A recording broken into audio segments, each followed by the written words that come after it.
You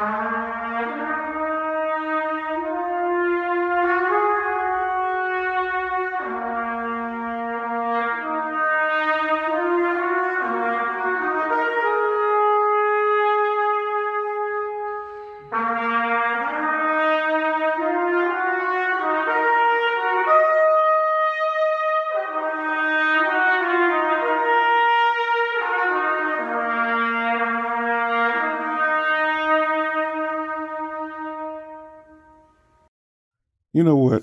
Recently on the Roger Report, I think maybe a week or so ago, a divestor popped up on his channel, and she's been making the rounds on Black manosphere spaces and channels going, na na na na na na, I got a white man. So I was listening. I was doing other stuff, and I was actually, listening from the clouds and hear her pop up, and kind of pisses me off. So I jumped on there and said, sweetie, you don't matter.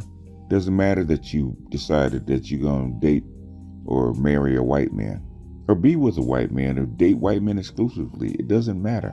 All the stuff that you're talking about is too late, because at the end of the day, black men don't have to pick you or any black woman. Gone are the days where black men were in a box, where black men would get damn near hung for dating anybody outside of a black woman.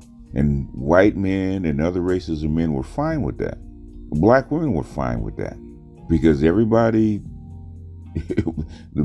it's funny, black women should be men instead of women, because they run the community like a male patriarchy. They tell black men what they can do, who they can date, what constitutes a real man, and they will actually sick other men on black men for dating out. Now, if a white cop catches you with a white woman or other kind of woman in the car with you when they beat you down, it doesn't matter whether you're innocent or not, right? They'll say you shouldn't have been in that car with that white woman or that Asian woman or the Latina woman. They need to put you in check and get back over it. Even when he talks about going outside the country, you owe child support. You can't go out there out to another country, get another kind of woman. You might sit your behind down and get you a black woman and put up with our shit.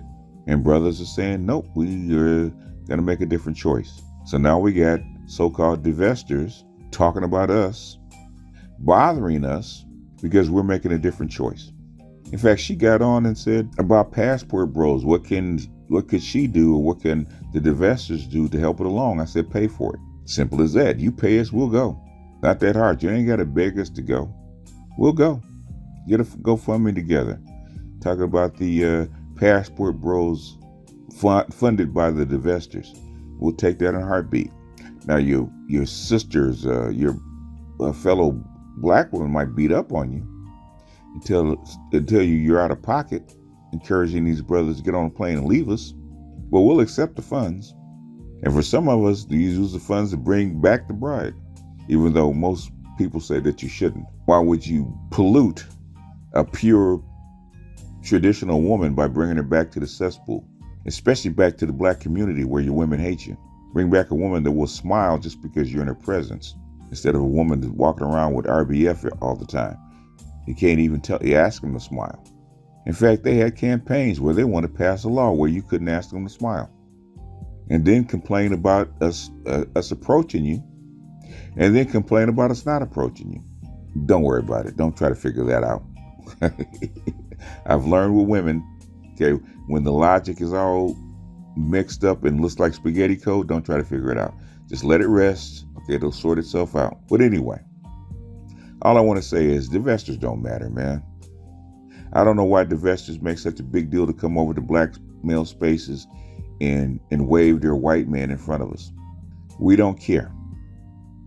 The only one that would care about you having Brad is Becky. And guess what? Becky doesn't care. If Becky doesn't care about her man dating you, then neither do we. Excuse me, ma'am.